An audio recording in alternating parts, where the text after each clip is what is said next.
RTVC Noticias, emisión central. Este programa es para toda la familia. No contiene escenas de sexo ni violencia. Los menores deben estar en compañía de los padres o un adulto responsable. Contiene sistema closed caption. Este programa fue financiado con recursos del Ministerio de la Salud. RTVC Noticias, emisión central.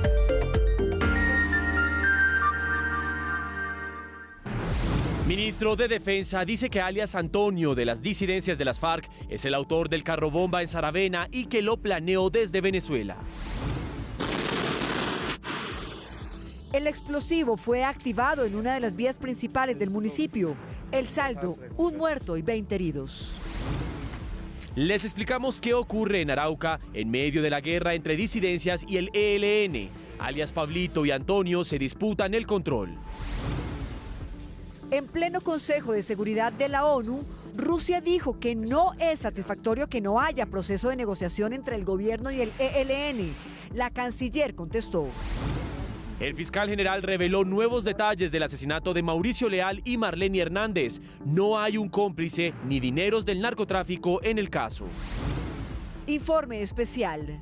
Con expertos en comportamiento y análisis forenses les explicamos por qué el caso Leal se resolvió tan rápido. Y otro caso atroz en Bogotá. Este joven está acusado del asesinato de su madre. Crece la indignación por la denuncia contra un entrenador deportivo que habría abusado de 30 deportistas en Santander. En Barranquilla también denuncian entrenadores por supuestos abusos. Hablamos con el ministro de Deporte. Casa por cárcel la concejala de Cartagena capturada con 1 kilo de cocaína y armas en su vehículo. Peligrosa práctica en Bogotá. Ciclistas se cuelgan de los buses de SITP. En las últimas horas ocurrió un grave accidente. En el mundo, escándalo en el Vaticano por acusación en contra del Papa emérito Benedicto XVI. Esperen oportunidades. Hay oferta de becas para maestría en España. Y en deportes se conocieron imágenes inéditas del escándalo de Superman López con el Movistar. Además, despedimos a una de las leyendas del deporte. Murió el boxeador Bernardo Caraballo. Y en Cultura estuvimos conversando con Cristian Alarcón, ganador del premio Alfaguara, con su libro Tercer Paraíso, que estará en librerías desde el próximo 24 de marzo. Más adelante les cuento más.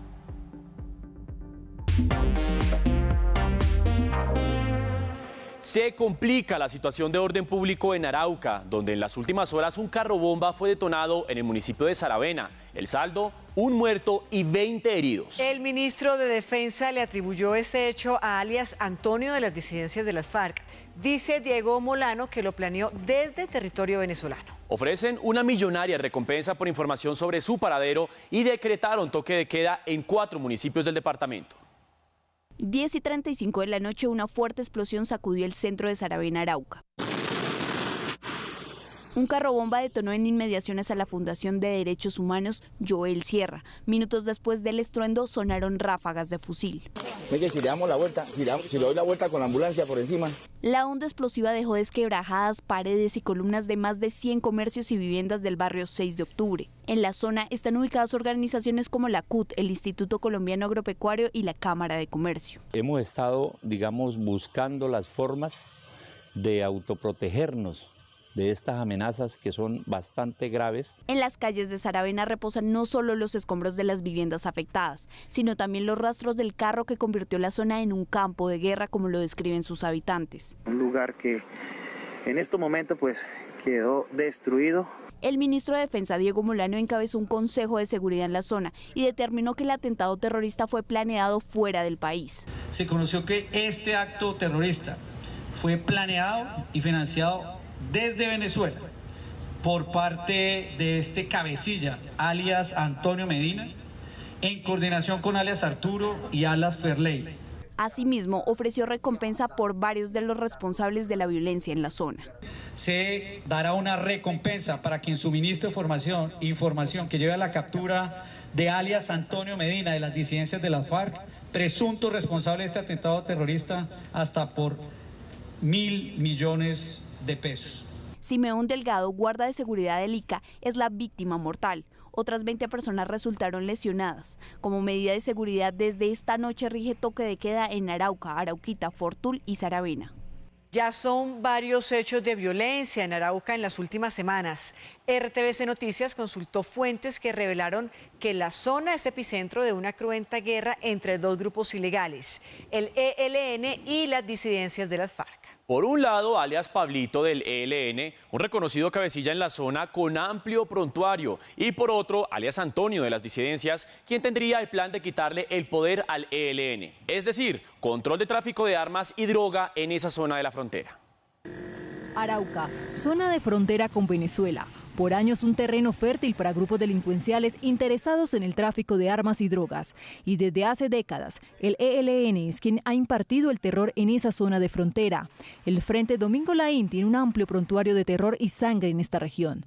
Pero los cambios que planteó el surgimiento de las disidencias de las FARC también llegó a la zona. Las antiguas FARC que volvieron al narcotráfico se mueven a lo largo de toda la frontera. En el caso de Arauca, alias Antonio fue el encargado de quitarle el trono a alias Pablito del ELN. Lo que está en juego es el control de las rutas para el tráfico de armas y drogas. Y allí estaría el origen de casos más graves como la pasada masacre del pasado 3 de enero que dejó 27 muertos, entre ellos 13 posibles disidentes de las FARC.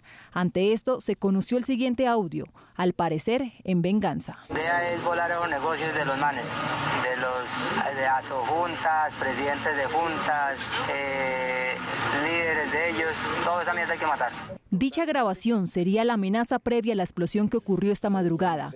Las autoridades solicitaron la expedición de circulares rojas contra esos delincuentes por estos hechos.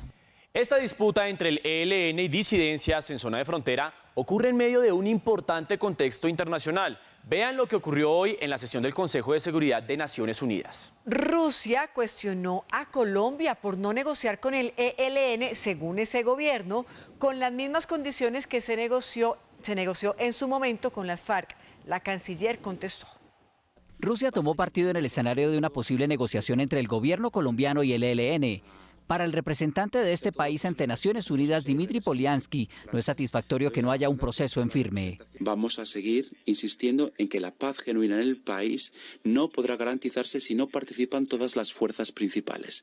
En ese sentido, la escasa información en cuanto a la falta de negociaciones entre el gobierno y el Ejército de Liberación Nacional no nos parece satisfactorio. Pero el diplomático fue más allá y pidió que ese posible diálogo con el ELN sea sin condiciones, como ocurrió según él en las negociaciones de La Habana con las FARC, y además normalizando las relaciones con Venezuela.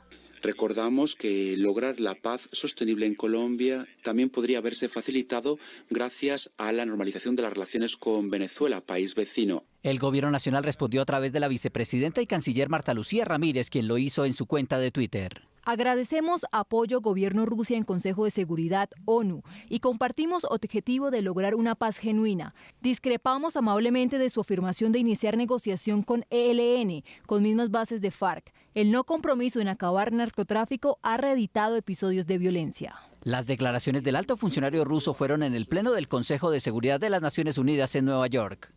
Y justamente durante esa sesión del Consejo de Seguridad de la ONU en Nueva York, el alto consejero para la estabilización, Emilio Archila, explicó que la guerrilla del ELN afecta la seguridad de la población de Arauca. Atinente al ELN que a todos nos preocupa. Por eso no puedo dejar de lamentar los hechos ocurridos en Arauca, no puedo dejar de lamentar los hechos que ocurrieron hace 2 semanas en Cali, que además de otros actos terroristas de parte de esa organización demuestran nuevamente la falta de voluntad de parte de ese grupo. Los cuestionamientos que veíamos de Rusia a Colombia en la ONU también tienen un contexto. Veamos. Vamos a dirigirnos al mapa para que entiendan claramente. La península de Crimea, en el sur de Ucrania, es el escenario de una crisis diplomática internacional. Aquí hemos hablado de eso. Los ucranianos le piden a Estados Unidos y a sus aliados occidentales de la OTAN evitar que Rusia invada su territorio. Y vamos a ver, en caso de que Rusia llegara a invadir Ucrania, Estados Unidos y sus aliados ya anunciaron que responderían militarmente. Rusia, por su parte, anuncia que si eso ocurre, desplegaría tropas a países aliados como Nicaragua, Cuba y Venezuela. Si cualquier fuerza militar rusa cruza la frontera con Ucrania y realiza nuevos actos de agresión contra este país, se encontrará con una respuesta rápida y severa de Estados Unidos y de nuestros aliados y socios. Ucrania es sin duda el nervio geopolítico más neurálgico del sistema internacional. Lo que pasa en su flanco fronterizo con Rusia se discute al más altísimo nivel diplomático en principales capitales de Europa.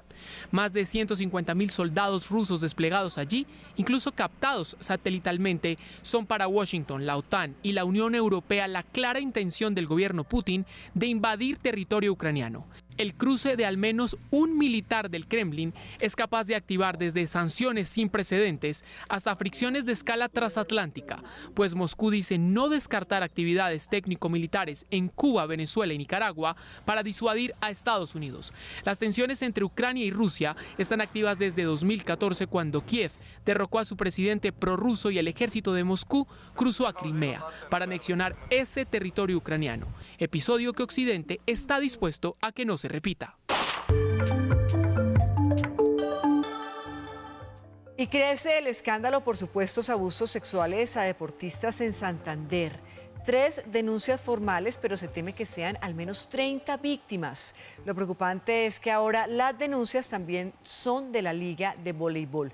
Pablo Fuerman, muy buenas noches. ¿Qué información nos tiene al respecto? Cordial saludo, pues mire, son 3 casos por parte de la Liga Santanderiana de Atletismo. El presidente de esta entidad afirma que podrían ser entre 20 o 30 casos más. La cifra aún está por esclarecerse. Por otra parte, también conocimos 2 casos más de la Liga Santanderiana de Voleibol. Hablamos con el presidente y él nos mencionó que estos procesos están hace más de 2 años en la Fiscalía.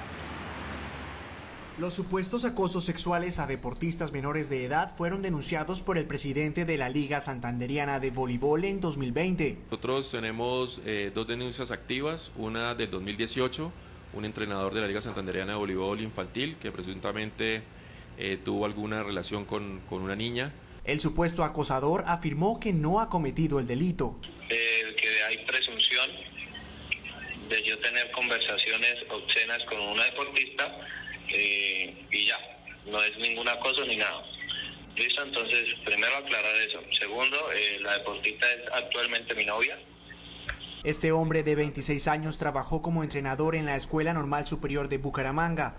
La rectora de la institución, al notar actitudes sospechosas, decidió tomar medidas. Procedemos a que no siga siendo parte del equipo de entrenadores o a que no vuelva a ingresar a la institución, porque tenemos que tomar medidas que garanticen la seguridad de nuestras estudiantes. Decenas de mujeres de Bucaramanga hicieron un plantón frente al Palacio de Justicia para pedir que los casos sean resueltos prontamente.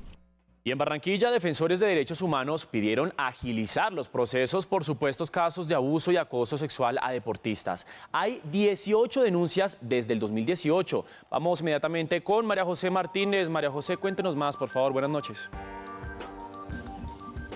Buenas noches, Mateo y televidentes. Los saludo desde las afueras del Coliseo Sugar Baby Rojas, uno de los escenarios deportivos que abrió sus puertas durante los Juegos Centroamericanos para competencias como voleibol. En cuanto a la alerta por impunidad que hacen las organizaciones defensoras de los derechos de las mujeres y jóvenes deportistas, hablamos con una de sus voceras que asegura que muchos de los entrenadores denunciados hoy gozan de libertad. También RTVC Noticias conoció el testimonio de una de las víctimas. Los invitamos a ver el siguiente informe.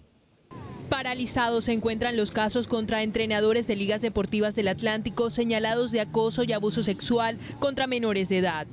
Estamos solicitando que nuevamente se retomen estos casos, ya que a partir del 2018 hemos hecho una línea de tiempo en el cual hemos ido dándole ese espacio a los casos y hemos visto pues que muchos de ellos pues todavía siguen sin avanzar. El más reciente ocurrió a mediados del 2021. Una de las víctimas, quien pidió que su identidad no fuera revelada, le contó a RTVC Noticias cómo comenzó el acoso.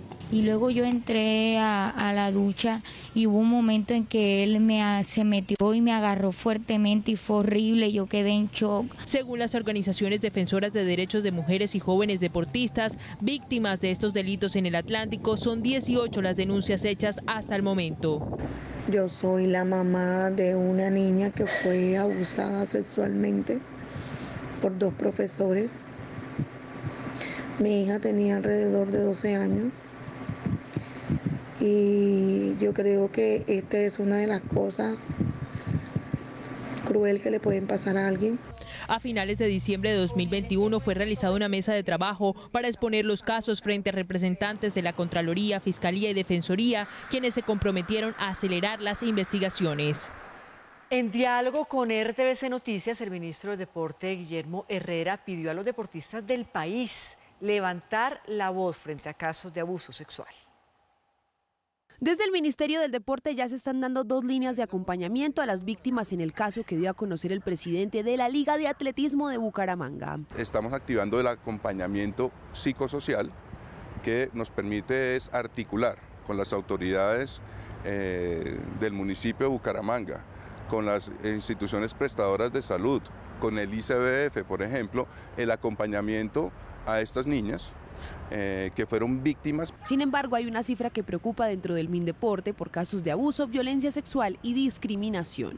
Para eso nosotros estamos trabajando desde el año 2020 en un programa que se llama Deporte sin Violencia, que nos ha permitido identificar desde marzo, desde ese año de 2020, hasta lo que pasó en Santander, 18 casos de violencia sexual. Pero desde el mes de marzo la cartera dispondrá de una herramienta para apoyar a quienes quieran denunciar. Vamos a implementar un nuevo protocolo de no violencia sobre todo contra la mujer.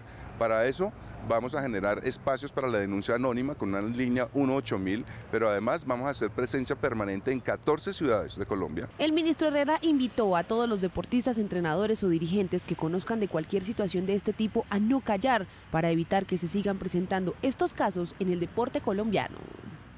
Hablamos ahora del caso Leal, porque hoy el fiscal general entregó declaraciones a propósito de este caso. Descartó que en medio de la trama haya dineros del narcotráfico y la posibilidad de que el asesino haya tenido cómplices. Joyner actuó solo, sin cómplices, según los hallazgos de la Fiscalía explicados por el fiscal general. Hasta este momento, los elementos materiales probatorios, evidencia física y científica, no habla de ninguna tercera persona dentro de la escena del crimen. La vicefiscal Mancera insistió en que no es necesario analizar nuevamente el cuerpo de Mauricio Leal para comprobar si hubo tortura. Las lesiones están, y es un número importante de lesiones, sí, pero las circunstancias en que ocurrieron los hechos tienen una finalidad distinta. La Fiscalía confirmó que las investigaciones por lavado de activos continúan y descartaron que existan nexos con el narcotráfico en este caso. En efecto, aparece un hecho objetivo, que es un reporte que hace una familiar de los Nule a el señor Mauricio Leal. Estamos en esa trazabilidad de recursos, estamos determinando si en efecto se fueron entregados. Según la Fiscalía, 3 rastros de sangre fueron claves para desenredar el caso. En el lugar donde se encontraron Mauricio Leal Hernández y su madre, que en paz descanse, en la escalera donde se encontró una gota de sangre y en la habitación de Joyner Leal, en donde se encontraba una toalla. Además, la inspección de los celulares y demás análisis hechos permitieron determinar las causas de la muerte. Joyner deberá permanecer en los calabozos de la Fiscalía mientras se adelanta el preacuerdo. El tema que estremece a Colombia en los últimos días hace parte de nuestro informe especial de hoy. El asesinato del estilista Mauricio Leal a manos de su propio hermano, Joyner Leal. Patricia, nos dimos a la tarea de buscar expertos forenses, un perfilador forense para analizar cada uno de sus gestos y palabras y un recuento de casos similares. Comenzamos. El caso Leal ha conmocionado a distintos sectores de la sociedad, inclusive la jueza que oficializó la presentación de Joyner ante la justicia se declaró conmovida. Un psicólogo forense analizó el lenguaje y los gestos de Joyner antes de confesar el doble homicidio. Esto encontró. Con casi 30 años dedicados a hacer perfilamientos criminales, el psicólogo forense Belisario Balbuena examinó minuciosamente el primer testimonio entregado por Joyner Leal a los medios de comunicación. Bueno, es muy difícil para mí todo lo que pasó ese día, pero yo estoy esperando que la Fiscalía nos dé un informe bien detallado y ya todo lo que pasó ese día yo ya se lo dije al CTI Entonces ya eso hace parte de la investigación y más adelante les contaré. Este extracto de la entrevista es muy importante porque está ilustrando precisamente la capacidad de manipulación, de astucia que tiene él para saber qué es lo que la Fiscalía tiene, qué es lo que la Fiscalía ha estado indagando. Y de acuerdo a esas indagaciones y a esos hallazgos, es que él va a dar respuestas posteriores. Joyner Leal, con total tranquilidad y casi de manera inexpresiva, narra los detalles que enmarcaron la sangrienta escena que descubrió el 22 de noviembre de 2021. Nosotros llegamos sobre las 2:45, 2:50 aproximadamente de la tarde y encontramos lo que ya ustedes saben. Ya lo demás de allí ya lo sabe la Fiscalía y se les dará información mucho más adelante. En primer lugar, llama la atención cómo él recuerda con tanta precisión una hora aparentemente exacta. Adicionalmente, aquí hay algo que llama la atención, y es que los mentirosos o quien está mintiendo, quien está dando un testimonio mendaz, no termina las frases. Un cuchillo fue el arma con la que Joyner Leal asesinó a sus familiares. La Fiscalía hizo una exposición de la forma como encontraron los cuerpos, no obstante Leal no mostraba tristeza ni asombro. Bueno, eso hace parte de la investigación, pero era obvio y se veía muy claro en el cuarto. Pero pues yo, como te digo, no me acerqué ni a mirar realmente muy de cerca qué era lo que estaba pasando con ese cuchillo. Joyner aparece imperturbable, es decir, él está relatando lo que presuntamente vio en el cuerpo de su hermano relacionado con la herida o la lesión hecha por arma blanca, y eso no le genera ninguna emoción disruptiva, eso no lo impacta. Leal entregó dos versiones diferentes de un momento clave en la investigación, el instante de entrar a la habitación donde encuentran a su madre y a su hermano. No, por la ventana jamás entré. ¿El conductor sí entró por la ventana y abrió la puerta? No, abrimos la puerta normalmente porque yo tengo llaves de la casa. Entramos por la parte de atrás, que hay una ventana corrediza. Entra primero Jair, que es el conductor de mi hermano, y sale espantado, sale acongojado, sale en shock, diciendo lo que estaba pasando. Al decir inicialmente que ingresó por la puerta porque él tenía las llaves, y después al contradecirse diciendo que entró por otro sitio, que llama ventana, puerta corrediza, en fin, es una incoherencia importante. Y esas incoherencias en el relato son propias precisamente de quien miente. Para el reconocido investigador, Leal en su lenguaje corporal simplemente no comunicaba ninguna sensación de dolor. A mí me duele como a todos los colombianos, y vuelvo y te digo, yo y toda mi familia somos los primeros interesados en que todo esto se esclarezca, y me está doliendo muchísimo. La manera como él coloca su mano sobre el pecho, queriendo de alguna manera dar un mensaje manipulativo de credibilidad, pero en realidad lo que está significando es que es una forma de liberar la tensión que está sintiendo en ese momento. Y fíjense además que su respuesta no es conclusiva. La información que están dando nos duele mucho porque aquí ya te estoy corroborando bastantes puntos que la gente se va a poder dar cuenta qué fue y qué no fue. Ya el resto de información ya hace parte de la investigación del CTI y la Fiscalía. En minutos volvemos con más de este especial, el análisis de las pruebas de un grupo de profesionales forenses similares a los técnicos del CTI. Continuamos con más información y otro lamentable caso de violencia intrafamiliar que ocurrió en Bogotá. Un joven de 26 años de edad sería el responsable de la muerte de su mamá. Aunque los vecinos alertaron a las autoridades, no alcanzaron a salvarla.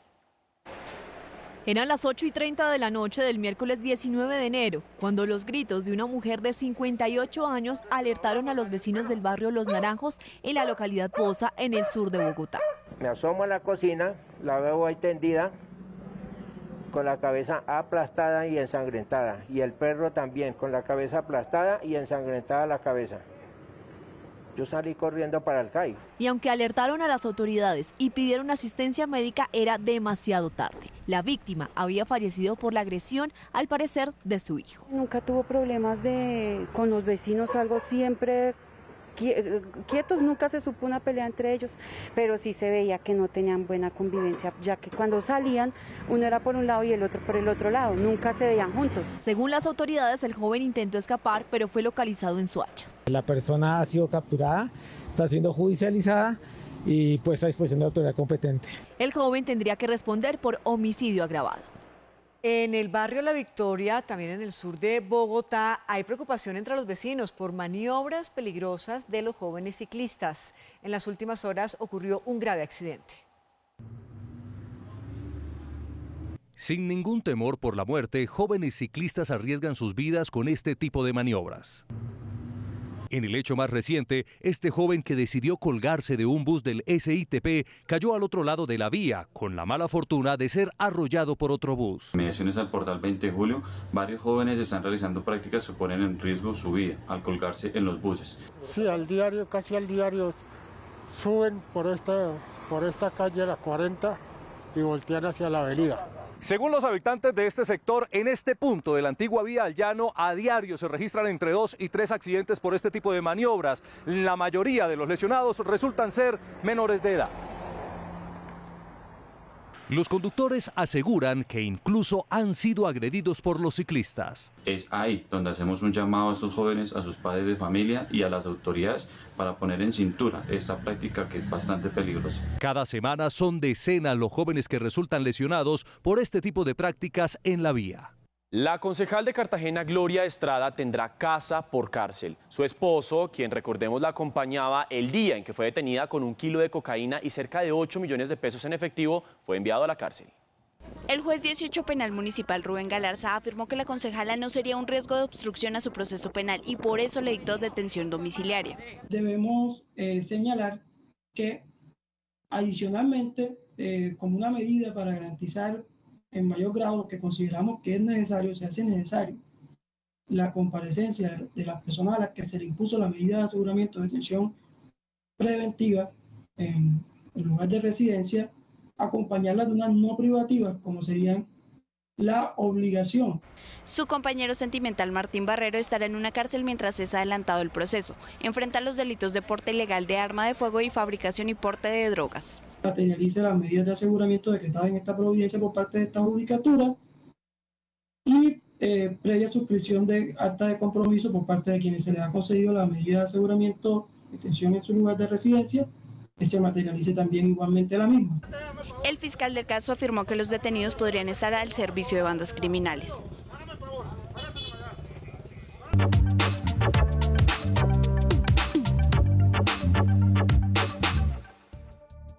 Momento de ir a nuestra pantalla para revisar las cifras de la pandemia que siguen subiendo.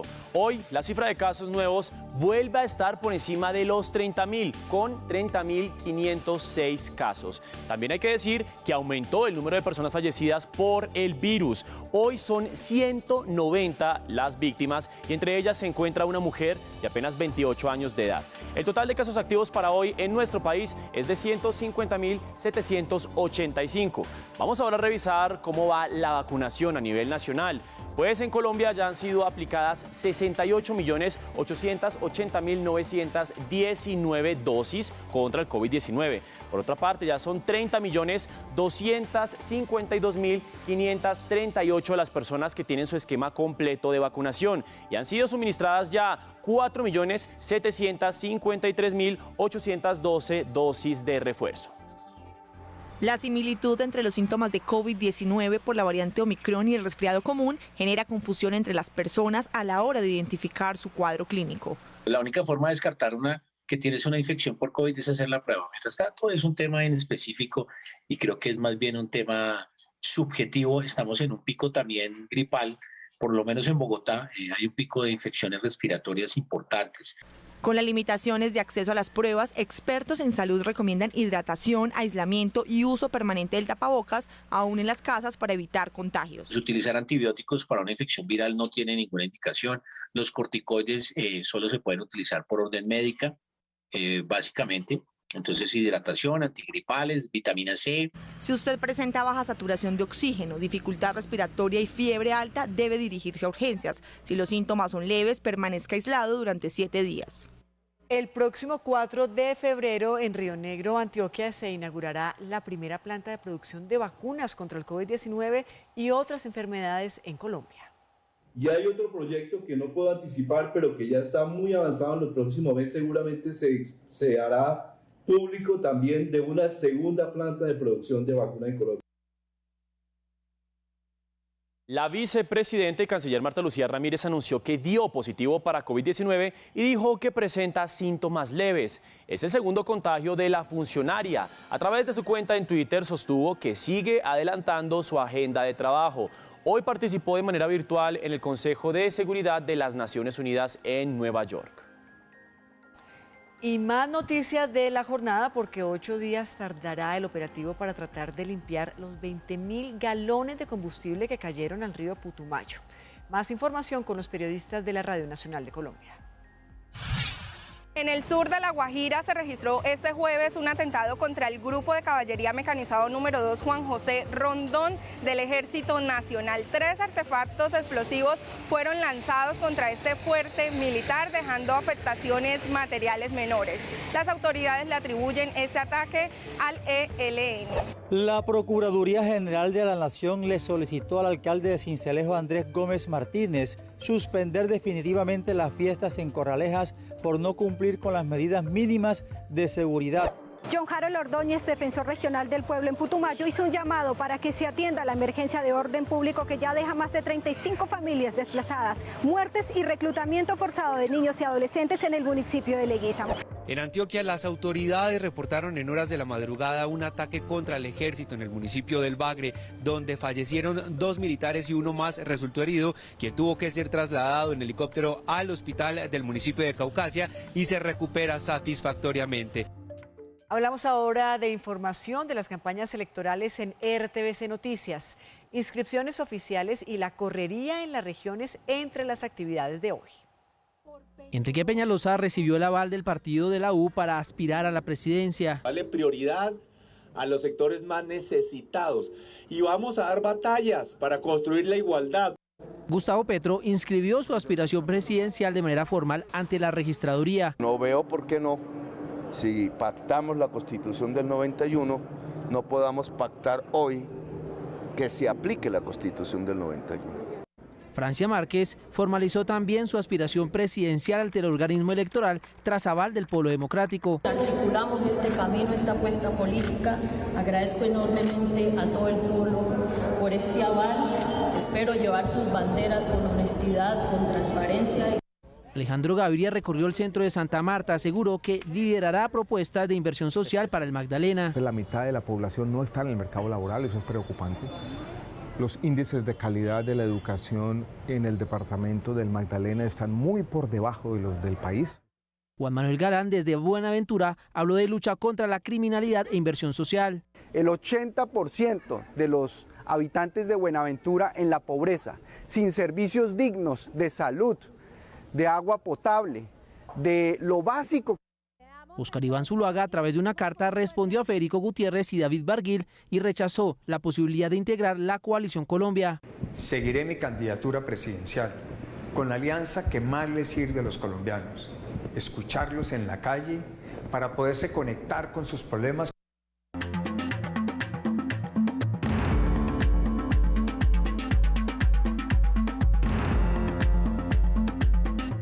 Hablemos ahora de los hechos que ocurren en el mundo en nuestra emisión central y para esta noche vamos a resaltar las 3 principales noticias a nivel internacional. La primera de ellas, escándalo en el Vaticano por acusaciones en contra del Papa emérito Benedicto XVI. La segunda, llegaron los primeros vuelos con ayuda humanitaria a Tonga tras la erupción volcánica. Y la tercera, una misión científica descubrió uno de los mayores arrecifes de coral sanos del mundo. Comenzamos. Hay un escándalo en el Vaticano por una acusación en contra del Papa emérito Benedicto XVI. Un informe solicitado por la Iglesia Católica señala al pontífice de haber encubierto a 4 eclesiásticos que abusaron sexualmente de menores de edad. Benedicto XVI fue acusado de encubrir y ser cómplice de abusos sexuales contra menores de edad por parte de integrantes del clero alemán. De 4 casos hemos llegado a la conclusión que el entonces arzobispo cardenal Ratzinger debe ser acusado de mala conducta en casos de abuso sexual. El informe de 1.700 páginas solicitado por la Iglesia, que documenta casos sucedidos entre 1945 y 2019, fue presentado en un despacho de abogados en Múnich. El Papa emérito, que tiene 94 años y vive retirado en el Vaticano desde su dimisión en 2013, negó estrictamente cualquier responsabilidad en estos casos.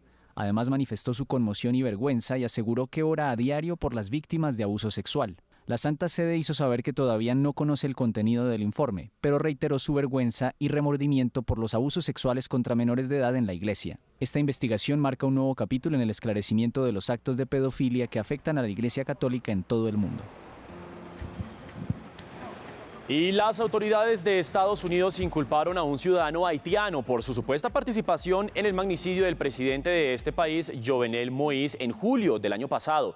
Según el Departamento de Justicia, Rodolphe Char hizo parte de un complot para secuestrar y matar al presidente Moïse. Char es la segunda persona procesada en Estados Unidos por este crimen, después del militar retirado colombiano Mario Antonio Palacios, imputado, recordemos, el pasado 4 de enero en Miami.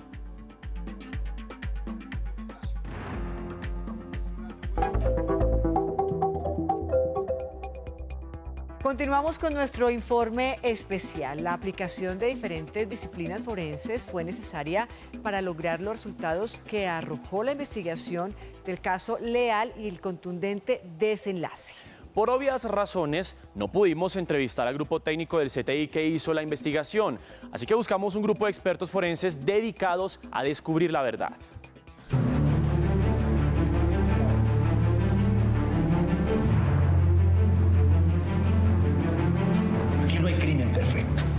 Después de la decisión de Jonier Leal de aceptar cargos, se conocieron detalles de la forma como integrantes del CTI realizaron la investigación. Y pensó que la fiscalía no se iba a dar cuenta. Hombres y mujeres con alto nivel de entrenamiento dedicaron largas jornadas a recolectar pruebas. Su labor les exige guardar confidencialidad. El análisis de esos elementos materiales de prueba fue llevando a los miembros del CTI a cerrar el círculo investigativo y establecer que en la casa no había ocurrido, precisamente, un suicidio. En RTVC Noticias contactamos a un equipo de expertos en criminalística que explican cómo se realizan los procedimientos. El de las llamadas entrantes y salientes. Este audio. Perdone por todos los años.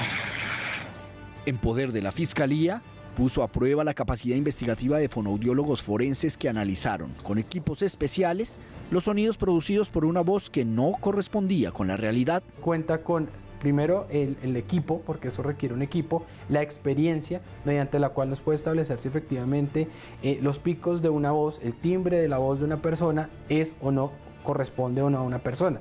A pesar de los esfuerzos por limpiar la escena del crimen, el asesino no logró burlar el nivel investigativo de los miembros del CTI que, en diferentes rincones de la casa, ubicada en La Calera, realizaron una minuciosa búsqueda de material biológico.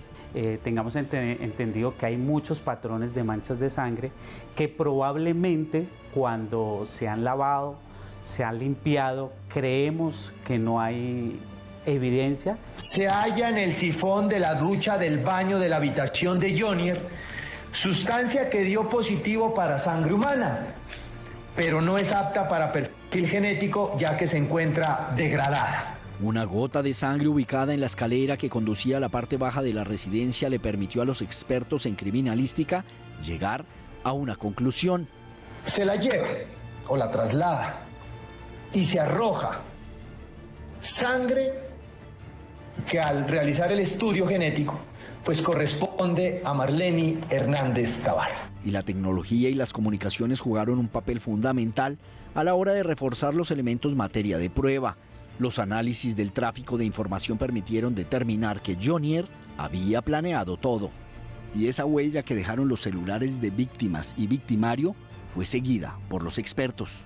Vemos que en efecto uno de los fundamentos mediante la cual la Fiscalía pudo demostrar que efectivamente existieron unas comunicaciones post-mortem del propietario del dispositivo celular del señor Mauricio. Se registraron 58 actividades de uso de datos durante la madrugada. Pero sin duda alguna el análisis de la escena del crimen, los testimonios y las incoherencias del principal sospechoso fueron claves para descubrir que Mauricio Leal no tenía tendencias suicidas y que detrás del misterio de su muerte había mucho más. Este refiere en las conversaciones que en alguna de ellas, con Mauricio, le dijo que las personas suicidas eran de mente débil, porque la vida era muy bella y jamás tuvo una intención de suicidarse.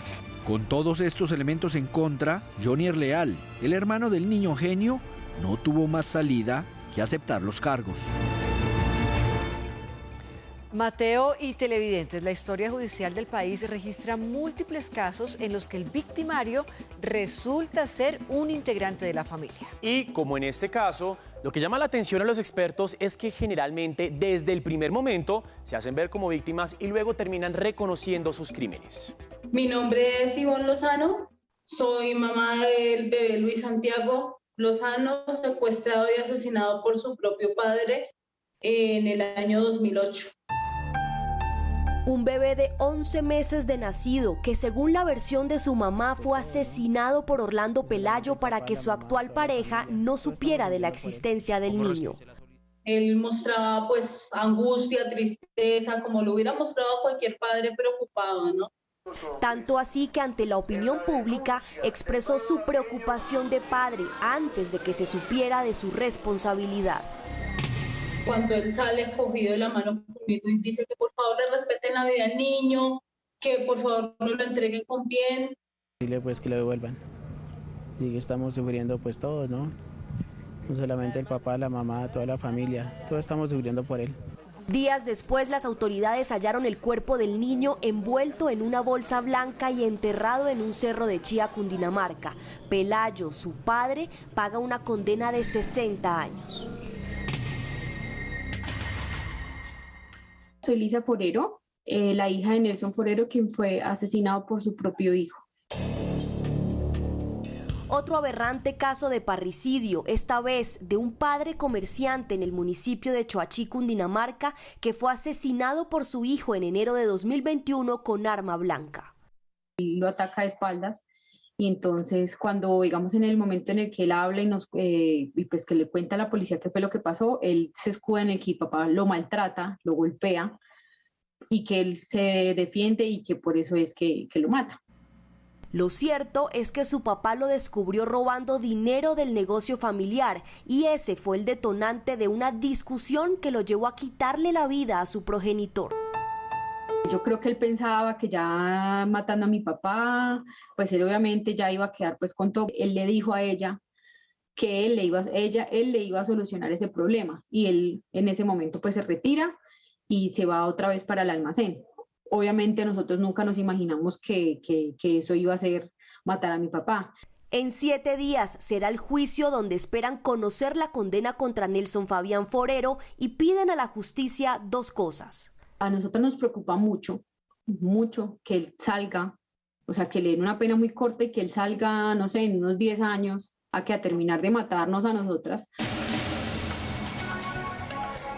Pero no son los únicos casos. También se conoció el homicidio perpetrado por un estudiante de ingeniería en Bogotá. Asesinó a su abuelo de 78 años, a quien además torturó, desmembró y empaló en el año 2018 en Bogotá. Otro hecho que causó conmoción fue el hallazgo del cuerpo de Matilde Murillo, de 63 años. Su hijo, un zapatero de Bogotá, ocultó por 1 año el cadáver de su madre en una caneca sellada con cemento, luego que falleciera, según él, al rodar por las escaleras.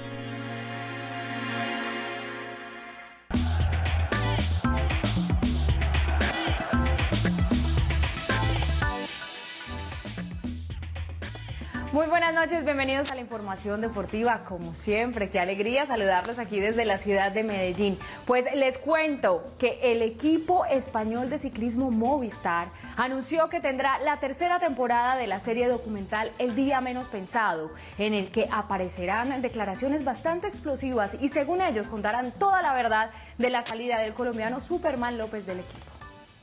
Un documental en el que se sabrá toda la verdad. Creí que podía funcionar y que en la vuelta fue todo lo contrario. La relación de López con Enric Mas era poco más que mala. El español atacó al colombiano ignorando la orden de los entrenadores. Fue cuando me quité el pinganillo. Ahí se rompió la armonía del grupo. Es que no hemos sido conscientes. Superman respondió ganando e ilusionando al equipo. Miguel Ángel López en meta. Pero llegó un momento en que no aguantó más. Se bajó de la bici y los españoles explotaron. ¿Cómo te va a bajar? Recapacita, termina. Se ha bajado. Desmoralizado. ¿Sabes lo que es negativo? Y no será como en el fútbol, en el que las cosas se quedarán en el terreno de juego. Yo quería salir a dar mi versión. Todo se verá en un documental del equipo Movistar que revelará toda la verdad sobre la salida del colombiano del conjunto español.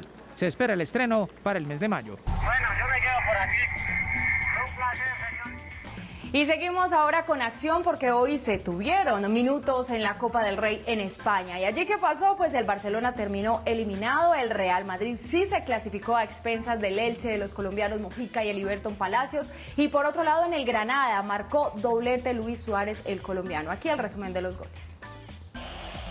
Este es el quinto de la temporada de Luis Javier Suárez. Era el empate del Granada 1-1 frente al Getafe en Madrid. Y aquí aprovecha un error del golero David Soria para anotar su sexto de la temporada. Getafe finalmente le ganó 4-2 al equipo del colombiano. El Real Madrid clasifica a cuartos de final. Gonzalo Verdú con la ayuda de Dani Ceballos, 1-0 para el Elche en el minuto 103. El empate, Dani Ceballos remata y el gol es de Isco para el 1-1 al 107. En el equipo del Elche estaban los colombianos Eliberton Palacios y Johan Mojica. E Eden Hazard al minuto 115 anota el primero de la temporada, el suyo, para el Real Madrid, que clasifica a cuartos de final. Y luego el FC Barcelona quedó eliminado con los pies de Iker Muniain. ¡Qué golazo! Del número 10 del Athletic de Bilbao al minuto 2. El empate es de Ferran Torres, también un recontragolazo, 1-1. Athletic y el FC Barcelona, minuto 85. El 2-1, el gol de Íñigo Martínez que parecía sentenciar la serie a favor de los bilbaínos, pero luego llegó Pedri en minuto de descuento al 93 y el 2-2. A la prórroga ambos equipos e Iker Muniain va a sentenciar el partido. Athletic de Bilbao 3, Barcelona 2, eliminados los culés.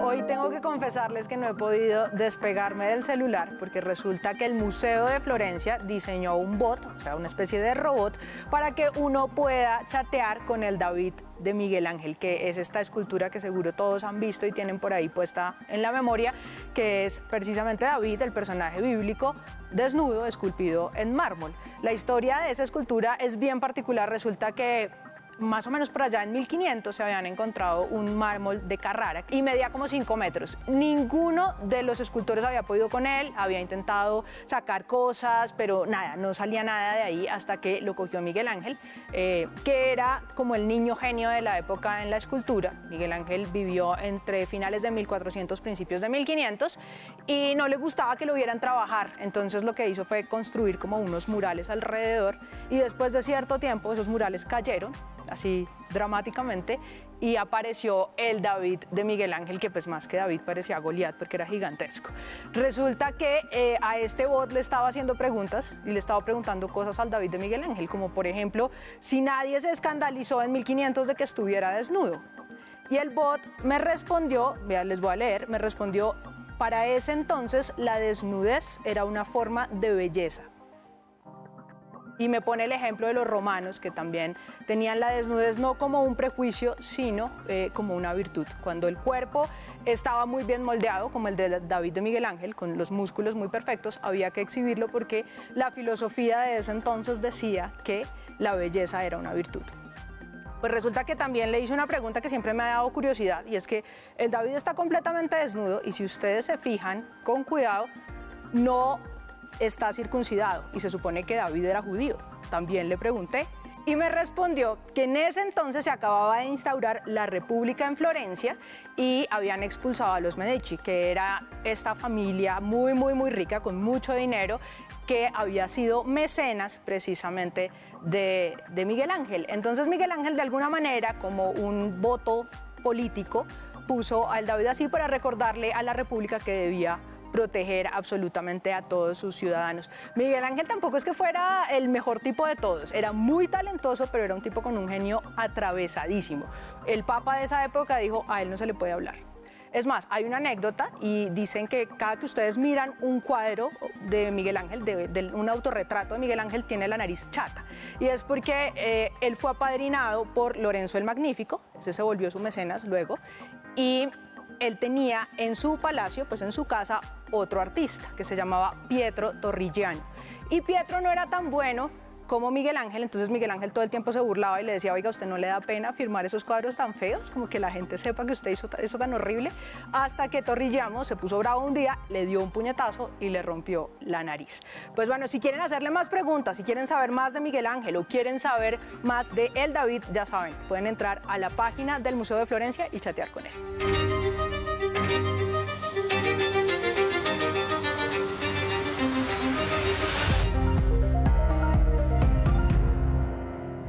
El precio del dólar cayó 23 pesos con 17 centavos y llegó a 3.980 pesos con 80 centavos. El precio interno de la carga de café bajó 17.000 pesos y quedó en 2.198.000 pesos. 24,8% es la tasa de interés promedio que los bancos en Colombia cobran actualmente por una compra diferida de 2 a 6 meses con tarjeta de crédito. En 724 billones de pesos cerró la deuda externa de Colombia durante 2021, es decir, 61,5% del total de la economía nacional. Las cifras actuales de homicidios en Bogotá y el susto de 108 pasajeros de un avión que aterrizó de emergencia en San Andrés hacen parte del siguiente resumen informativo en un minuto. La alcaldía de Bogotá afirmó que en los primeros 20 días de enero ocurrieron 42 homicidios en la ciudad, lo que significó una baja de 18% frente al mismo periodo del año pasado. El gobierno habilitó inicialmente 1.172 zonas del país para la prestación del servicio social obligatorio de enfermeros, médicos, odontólogos y bacteriólogos. La Aeronáutica Civil informó que un avión con 108 pasajeros que cubría la ruta Cancún-Bogotá aterrizó de emergencia en el aeropuerto de San Andrés debido a problemas técnicos. Los viajeros resultaron ilesos. La Procuraduría General de la Nación delegó a un agente especial para acompañar el proceso penal y apoyar el esclarecimiento del asesinato del niño ambientalista en Santander de Quilichao el pasado 14 de enero. Recuerden que nos ven en Colombia y en el mundo por Señal Colombia y también por nuestro streaming en www.rtvcnoticias.com. Los leemos siempre en las redes sociales utilizando el numeral Me Conecto con RTVC. Es momento de hacer una pausa, pero al regresar, oportunidades. Una universidad en España ofrece becas para maestría en distintas áreas. En segundos les explicamos. Ya regresamos con más información en RTVC Noticias. Así se habla en San Andrés, Creole. Me that the Creole man, me can talk and understand. Unu listen everyone, talk Creole Panfimilan. Yo don't know, that. Es un saludo desde esta hermosa isla en el Caribe.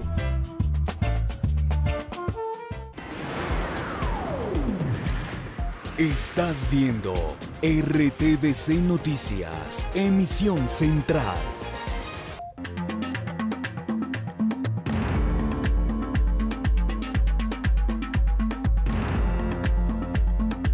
Gracias por seguir con nosotros. Continuamos hablando de más hechos en el mundo en nuestra emisión central. La justicia de Nueva York inculpó a responsables bielorrusos de desviar hacia Minsk un avión de Ryanair que cubría la ruta entre Atenas y Vilna el 23 de mayo del año pasado. El hecho derivó en la detención de un periodista disidente de ese país. Esta y otras noticias del mundo a continuación. Austria se convirtió hoy en el primer país de la Unión Europea que impone la vacunación obligatoria contra el COVID-19 para tratar de mitigar la propagación de la pandemia. Así lo aprobó el Pleno del Parlamento a pesar de la fuerte oposición que esa medida ha despertado en la población. Los primeros vuelos con ayuda humanitaria de emergencia llegaron hoy a Tonga, 5 días después de la erupción volcánica y el tsunami que devastaron este archipiélago del Pacífico. El presidente de Perú, Pedro Castillo, firmó un decreto que declara de interés nacional la emergencia en una playa afectada por el derrame de unos 6.000 barriles de crudo en la costa central del país. Este decreto obliga a las empresas y las autoridades a asumir compromisos concretos para evitar un mayor desastre ecológico. Un equipo médico estadounidense anunció que llevó a cabo el segundo trasplante de riñón ya conocido de un cerdo a un ser humano, el primero dentro del cuerpo de un receptor con muerte cerebral. Una misión científica apoyada por la UNESCO descubrió frente a las costas de Tahití, en la Polinesia Francesa, uno de los mayores arrecifes de coral sanos del mundo. El hallazgo es muy valioso por sus grandes dimensiones y por el estado original de los corales. Llegamos a oportunidades y atentos quienes planeen hacer una maestría. El ICETEX, en articulación con la Universidad de Nebrija en España, ofrecen becas en cualquier área del conocimiento. En oportunidades para realizar maestría de manera presencial en Nebrija, España, vaya a la página www.icetex.go.co. Allí tendrá que ingresar sobre la opción becas, elige el programa para estudios en el exterior y luego se desplaza hasta la pestaña becas vigentes y escoge la convocatoria. Encontrará las generalidades y los requisitos para inscribirse, como ser colombiano, ser mayor de 21 años, tener un promedio mínimo de notas de pregrados de 3,7 a 5, contar con mínimo un año de experiencia profesional en el área y, por supuesto, pasaporte vigente. Atentos, porque es la Universidad de Nebrija quien está ofreciendo becas de maestrías en cualquier área del conocimiento. Recuerde que la convocatoria va hasta el 7 de febrero del 2022 y, muy importante, si quiere seguir informado 24/7, nos encuentra en todas nuestras redes sociales como RTVC Noticias.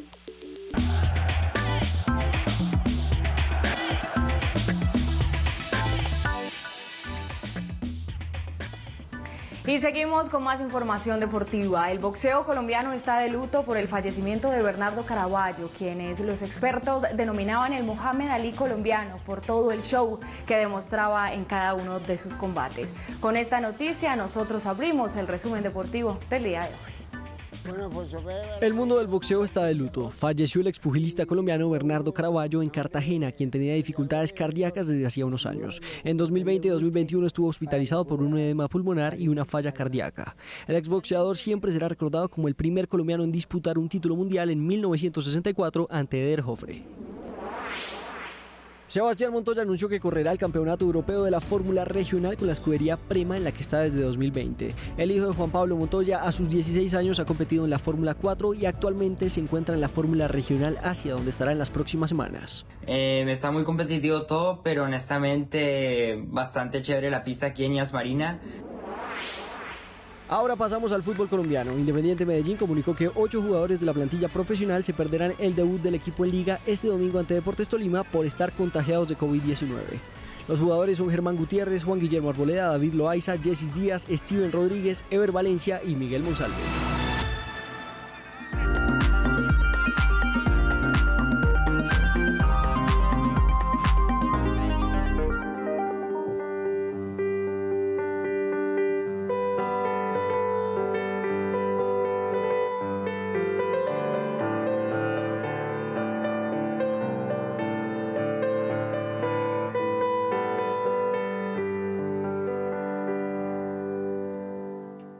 Y hoy me acompaña Cristian Alarcón, ganador del premio Alfaguara. Cristian Alarcón es periodista, es argentino, es el director de una revista periodística de la Universidad San Martín que se llama Anfibia y es el creador de una red de periodismo judicial que se llama Cosecha Roja. Además, ya ha escrito 2 libros de no ficción. Esos libros parten de investigaciones periodísticas, pero bueno, él ya les contará al respecto. Cristian, bienvenido a RTVC Noticias. Comencemos por el principio. ¿Por qué abrimos con esta música? Es una musiquita un poco montañera con la que yo me siento cruzando los Andes, como si fuera un pequeño dibujito animado. Cristian, cuando uno lee el titular de su premio, en todos los medios siempre dicen, dio el salto de la no ficción a la ficción. ¿Usted sí cree que hubo un salto ahí? Entonces, yo di el salto de la heterosexualidad a la homosexualidad muy joven. O sea que dar saltos no me parecía algo muy atractivo.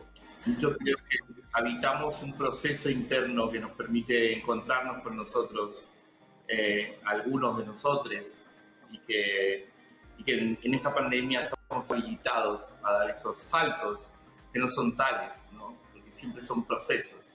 Hablemos un poquito de un libro que yo leí suyo que me gustó mucho, que se llama Si me querés, quereme tranza, que sale de una investigación que usted hizo durante muchos años alrededor de los clanes del narcotráfico argentino. Si me querés, quereme tranza significaba para mí no entrar en la villa, en el territorio, sino sacar a la gente para poder hablar.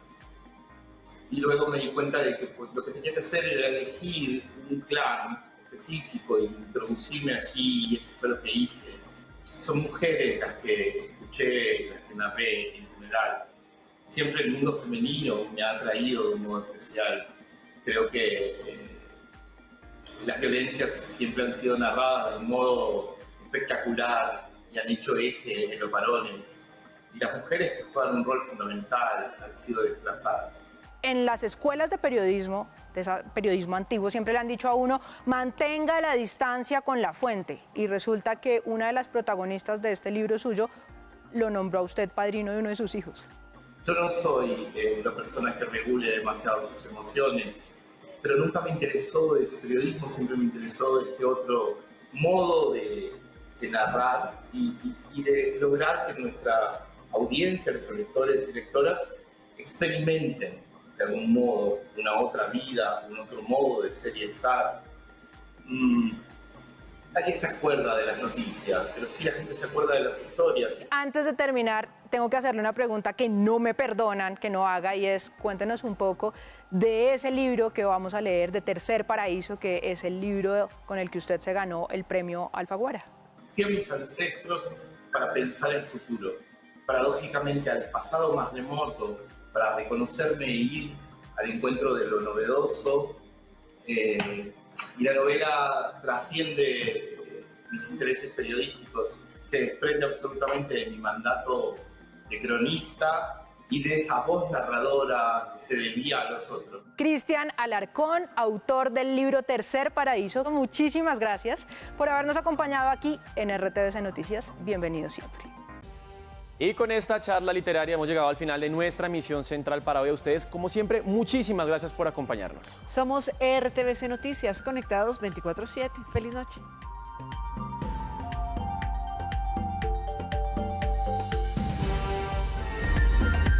RTVC Noticias, emisión central. Me conoces, mírame bien si sabes de mi padre, mi madre o mis abuelos.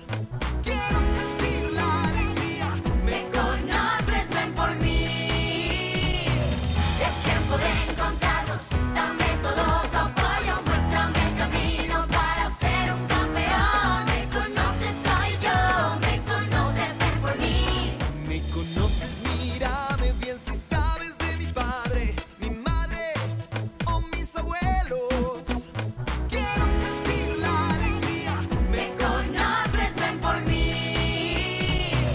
Es tiempo de encontrarnos. Dame todo tu apoyo, muéstrame el camino para ser un campeón. Me conoces, soy yo. Me conoces, ven por mí. Me conoces y aquí estoy. A continuación, Saint-Tropez. Este programa es para toda la familia. No contiene escenas de sexo ni violencia. Los menores deben estar en compañía de los padres o un adulto responsable. Contiene sistema closed caption. Este programa fue financiado con recursos del Ministerio de las TIC.